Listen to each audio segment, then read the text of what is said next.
네, 얼마 전 국회에서 육아 지원을 위한 이른바 모성보호 3법 개정안이 통과됐습니다. 저출생 상황을 극복하기 위한 정부 부처의 다각적인 아이디어들이 현장에 잘 안착하느냐가 관건일 것으로 보이는데요. 한편 고질적인 임금체불 문제도 여전한 상황으로 최근 노동 관련 현안이 적지 않은데요.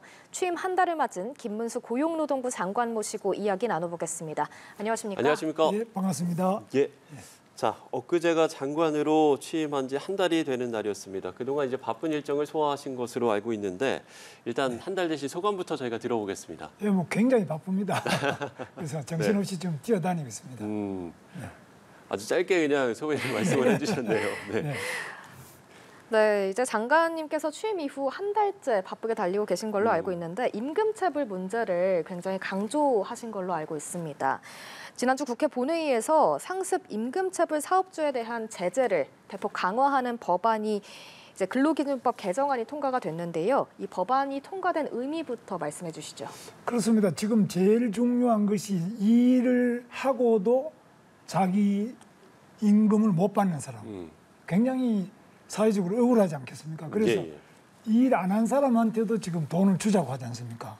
그런데 일한 사람이 자기 일한 값을 못 받는 경우는 정부가 나서서 최우선적으로 해결을 하겠다. 그래서 처벌을 강화하고요. 상습체불업주나 또는 그걸 몇 번 유죄 판결을 받는 사람들은 또 명단 공개를 해가지고 이런 사람들은 해외 출국도 금지하고 또 체불 임금에 대한 것은 손해배상 청구를 해가지고 더 3배 이상까지 받을 수 있도록도 하고 또 너무 늦어진 거는 20%까지 또 지연 이자까지 받아낼 수 있도록 하는 굉장히 강력한 처벌과 제재를 가하도록 이렇게 해서 이 체불 임금은 사회적인 중범죄로 봐서 뿌리를 뽑아야 되겠다는 게 저희들 생각입니다. 여야가 또 일치해서 근로기준법을 고쳤습니다. 예, 강력하게 처벌을 하겠다 이렇게 이야기를 해주셨는데요. 취임 후 1호 지시도 임금 체불 개선 관련이었고 이번 이제 법 통과로 그야말로 이 고질적 또 악질 체불 사업주가 줄어들어야 할 텐데 그럼 임금 체불 해결 보관 조금 더 구체적으로 이야기를 해주신다면요? 그러니까 결국은 이제 처벌을 강화하는 거고요. 처벌로도 안 될 경우에는 대신 지급하는 게 있습니다. 자, 고용보험에서 대신 지급하고 또 국가 우리 국민 세금을 가지고 먼저 체불 임금을 근로자에게 지급하고 그다음에 사장한테 돈 안 낸 사장한테 그걸 청구해 가지고 다시 이제 보충하는 경우인데 일단은 제일 중요한 점이 처벌 강화. 그다음에 대지급 제도를 강화하는 이런 것을 계속 보완을 해서 일하고 돈 못 받는 사람 없도록 일을 열심히 하면 돈은 반드시 받을 수 있다. 정 못 받으면은 회사가 부도나고 이런 경우 있잖아요. 그런 경우는 정부에서라도 대신이라도 돈을 주겠다. 이런 믿음을 줘야지만 일할 거 아닙니까? 일하고 못 받으면 일 안 하려고 하죠. 네. 이제 맞벌이 부부가 굉장히 기대할 만한 소식이 있습니다. 이제 모성보호 3법이 국회에서 통과된 건데요. 이제 기업이 이제 법을 지키고 그 취지를 살리려면 사실 정부의 역할이나 감시가 중요할 것 같아요. 네, 그렇습니다.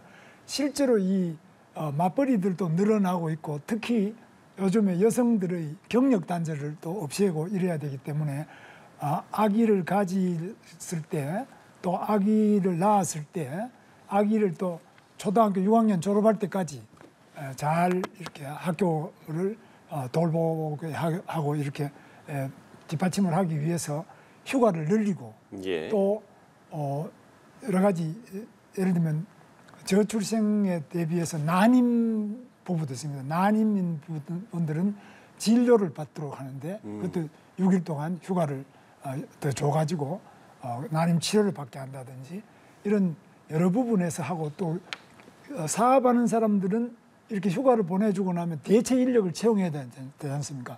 대체 인력을 채용하는 데 대해서 또 고용보험에서 또 예산을 지원해 줍니다.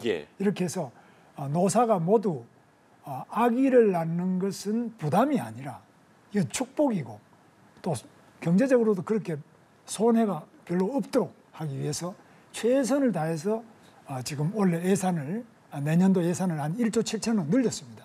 그래서 이것 가지고 부족하죠. 그러나 우리가 할 수 있는 역대 최대로 많이 늘려가지고 실제로 애 낳는 부부 네. 또 애 낳는 부부를 채용한 사업주 모두에게 경제적 피해가 없으면서 애를 낳고 기르고 이렇게 하는 지원을 하도록 이렇게 했습니다. 예. 그러니까 지금 이제 장관님의 말씀을 들어보면 물론 지금 이제 여러 부처에서 이 저출생을 위한 다양한 이제 대책들을 내놓고 있지 않습니까? 네. 고용부의 핵심도 역시 일가정 균형의 문화 확산을 이루겠다 이렇게 보면 되겠습니까? 그렇습니다. 우리는 말로가 아니고 네. 실제로 휴가 휴일을 더 줄 수 있도록 이번에 육아 지원 세개 법을 고쳤고요. 법을 고쳐가 법적 뒷받침을 하고 그다음에 우리가 고용보험기금인데 그 돈을 가지고 약 4조 이상의 돈을 들여가지고 이 휴가 또 아이들 학교 6학년 졸업할 때까지 학교 갈 때 애들 돌볼 수 있도록 이렇게 지원을 해주고 또 휴가를 더 주고 시간을 내주는 이런 실질적인 제도를 지금 이번에 만든 겁니다. 네, 이제 장관님께서는 노동약자 보호 정책에도 굉장히 신경을 많이 쓰시고 있는 걸로 알고 있는데요. 네. 이때 그 노동약자가 누구를 지칭하는 말이고 또 어떤 점을 중심적으로 추진할 생각이신가요? 노동약자는 이제 보통 보면 공무원, 공기업, 대기업, 뭐 변호사, 의사, 뭐 이렇게 언론인 이런 분들은 노동약자가 아니겠죠. 예.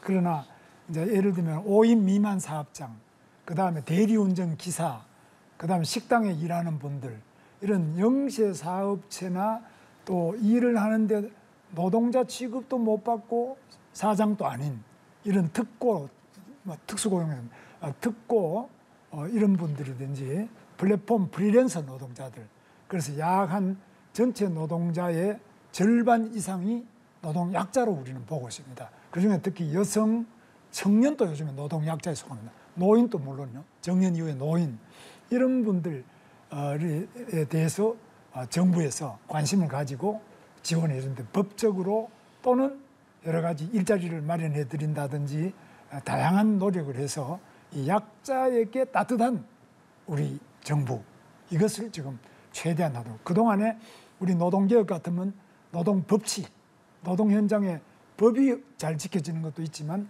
또 따뜻한 손길이 있는 노동 현장. 그래서 약자에게 따뜻하고 또 불법을 하는 이런 부분에 대해서는 엄격하게 법을 지키는 이 양대 축으로 노동 행정을 해나가려고 합니다. 예. 자, 연금 개혁과 관련해서도 질문을 드려보면 지금 퇴직연금도 개혁을 해야 한다는 목소리가 있고 특히 이 퇴직연금을 의무화 이 부분이 이제 부각이 되고 있습니다. 어떤 방향으로 좀 나아가야 된다고 보시는지? 예, 퇴직금을 받아가지고 그 퇴직금으로 집을 산다든지 또는 뭐 자녀들 결혼해도 쓸 수가 있습니다만은 공무원들처럼 이걸 연금을 만들어가지고 네네. 지금 찾는 게 아니라 나중에 퇴직 이후에 일정한 나이가 되었을 때 계속 연금 생활을 하면서 노후를 보낼 수 있도록 하기 위해서 일시적인 퇴직금 제도를 연금으로 전환하는 것을 여러 가지 혜택을 주기도 하고 또 조금씩 단계적으로 강제적으로 법을 만들어 가지고 퇴직금 대신에 퇴직연금으로 노후 생활이 보장될 수 있도록 이렇게 하려고 합니다. 이것은 연금 개혁 중에도 중요하고요. 네네. 국민연금보다는 2050년이 되면은 퇴직연금이 더 많아집니다. 그래서 국민연금 이상으로 규모도 크고 또 많은 사람 1,000만 명 이상이 다 이게 해당이 되기 때문에 덩치도 크고 수혜자도 많고 하기 때문에 이 부분에 대해서 집중적으로 노동개혁이면서도 연금개혁으로서 저희들이 집중적으로 추진하고 있습니다. 네, 3년 넘게 이제 그냥 쉰다는 청년이 8만 명이 넘습니다. 지난번에 당정협의회에서 청년 취업 지원 대책을 협의한 걸로 아는데요. 어떤 해결책을 갖고 계신지요? 청년들은 자기 눈높이에 맞는 그러니까 요즘은 다 학벌도 좋고 뭐 세상을 너무나 잘 아는 이 유능한 젊은이들이 자기 눈높이에 맞는 게 일자리가 없기 때문에 이 대학교 재학 중일 때부터 우리는 그 학생들에게 뭐 취업 체험을 해준다든지 네네. 아니면은 일자리를 안내를 해드린다든지 직업 상담을 해드린다든지 이렇게 하고 또 교육부하고 우리 고용노동부가 힘을 합쳐가지고 교육부에 국가장학금을 신청했던 그 정보를 우리가 받아가지고 국가장학금 받았는데 취업 안 한 사람은 우리 고용노동부에 또 데이터베이스가 있습니다. 거기 보면은 누가 취업을 아예 안 했는지 찾아내가지고 그분들한테 여러 가지 도움을 줍니다. 일자리도 알선해드리고 취업에 필요한 경력도 해드리고 또 어떤 경우는 일시적으로 인턴 같은 것도 우리가 도와드린다든지 여러 가지 상담 이런 것도 하고 해서 그냥 쉬지 않고 일자리를 찾아서 필요한 여러 가지 경험 또는 정보 또 상담 이런 지원을 해드리고 있습니다. 예. 자, 청년 취업과 관련된 질문을 드려봤고요. 끝으로 경사노위위원장 시절에 노사관계 안정화에 노력을 해오셨고 이제 또 장관이 되셨기 때문에 또 다른 시각에서 이 노사관계 문제를 풀어가야 할 텐데 주요 노동 현안 갈등 어떻게 좀 조율해 나가실 생각이신지 끝으로 한 말씀 듣겠습니다. 제일 중요한 점이 우리 사회에서 노동은 신성하고 그 노동은 매우 우리 사회를 이끌어가는 창조적인 행위이고 그렇기 때문에 이 노동 자체가 국민들로부터 인정을 받으면서도 또 자기 생활을 영위하고 또 자기의 삶을 가치를 실현하는 데 매우 중요하다. 그래서 노동 문화 자체가 지금까지 투쟁 위주의 노사관계 이런 것이 아니라 바로 대화와 또 여러 가지 복지를 개선하고 자기 권익을 향상하는 그런 방식으로 문화 자체를 바꿔나가는 그런 데 노력을 하고 있고요. 어떻게 하든지 간에 지금 노동자 자신이 자부심을 가지면서 우리 대한민국의 경제 발전 또 선진국으로 만들어 나가는 주역이라는 그런 자부심을 드릴 수 있도록 노력을 하겠습니다. 네, 지금까지 김문수 고용노동부 장관 모시고 함께 이야기 나눠봤습니다. 오늘 말씀 고맙습니다. 네, 감사합니다.